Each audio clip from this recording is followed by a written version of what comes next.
You can see these nails aren't covered with any caulking or tar. If there was any, there definitely isn't any now.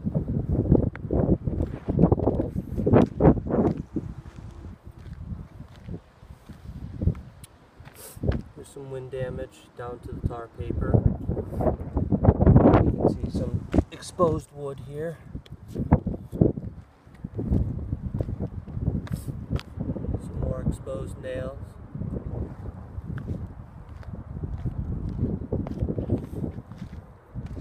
Some more wind damaged shingles down to the plywood here. There's another wind damaged shingle.